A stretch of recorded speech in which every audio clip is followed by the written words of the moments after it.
2025 எப்போது? எப்படி வழிபட்டால் லட்சுமி தேவியின் அருள் கிடைக்கும்? ஆடி மாதத்தில் வரும் மிக முக்கியமான வழிபாட்டு நாட்களில் ஒன்று வரலட்சுமி விரதம். சுமங்கலிப் பெண்கள் ஆவலுடன் எதிர்பார்த்துக் கொண்டிருக்கும் இந்த நாளில் மகாலட்சுமியின் மனம் மகிழும்படி வீட்டில் பூஜைகள் செய்து வழிபட்டால் வாழ்வில் மங்களங்கள் நிறையும். மகாலட்சுமியின் அருளால் நினைத்த காரியங்கள் கைகூடும். இந்த ஆண்டு வரலட்சுமி விரதம் எந்த நாளில் வருகிறது? இந்த நாளில் எப்படி வழிபட வேண்டும்? எந்த முறையில் வழிபட்டால் மகாலட்சுமியின் அருள் கிடைக்கும் என்பதை தெரிந்து கொள்ளலாம். வரலட்சுமி விரதம் என்பது மிகவும் சக்திவாய்ந்த விரதமாக கருதப்படுகிறது. இது செல்வங்களுக்கு அதிபதியான மகாலட்சுமியை வழிபடுவதற்குரிய ஒரு அற்புதமான நாளாகும். தன்னை வேண்டுவோருக்கு கேட்கும் வரங்களை தரும் லட்சுமி என்பதால் அவளுக்கு வரலட்சுமி என்று பெயர். குடும்ப நலன், கணவரின் ஆயுள், மகிழ்ச்சியான திருமண வாழ்க்கை, செல்வ வளம், சுபிட்சம், குழந்தைகள் மற்றும் கணவரின் ஆயுள், ஆரோக்கியம், அமைதி ஆகியவற்றுடன் நிறைவாக வாழ்க்கை வேண்டி பெண்கள் இந்த நாளில் விரதம் இருந்து மகாலட்சுமியை வீட்டிற்கு அழைத்து பூஜைகள் செய்து வழிபட்டு மகாலட்சுமியின் அருளையும் ஆசியையும் பெறுவதற்கான நாளாக வரலட்சுமி விரதம் கருதப்படுகிறது. இதை வரலட்சுமி நோன்பு, மாங்கல்ய நோன்பு, சுமங்கலி விரதம் என்பது உள்ளிட்ட பல பெயர்களின் மக்கள் குறிப்பிடுகிறார்கள்.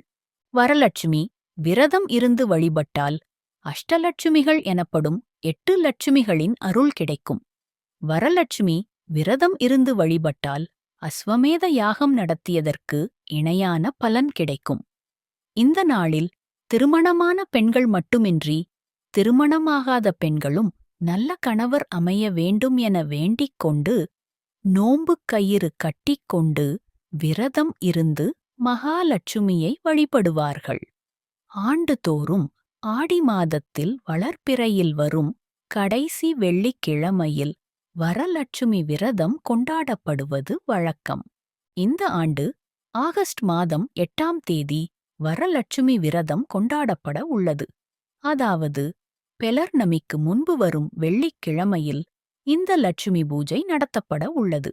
அதனால் ஆகஸ்ட் 7ஆம் தேதியே வீட்டை சுத்தம் செய்து பூஜைக்கு தேவையான பொருட்களை தயார் செய்து வைத்துக் கொள்ள வேண்டும். வரலட்சுமி விரதம் அன்று சில கலசம் வைத்து வழிபடும் வழக்கம் வைத்திருப்பார்கள். சில சாதாரணமாக மகாலட்சுமியின் படத்தை வைத்து மட்டும் பூஜை செய்து வழிபடுவார்கள்.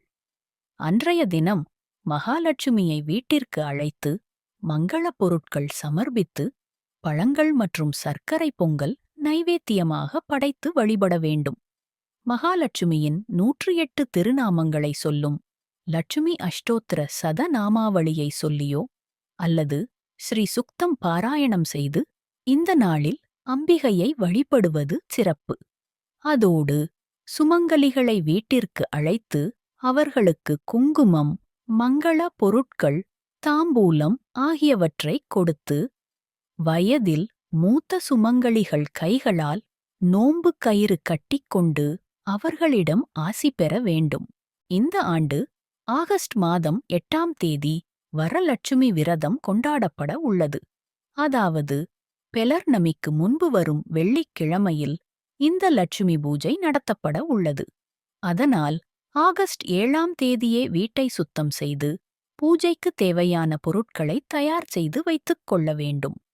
வரலட்சுமி விரதம் அன்று சில கலசம் வைத்து வழிபடும் வழக்கம் வைத்திருப்பார்கள்.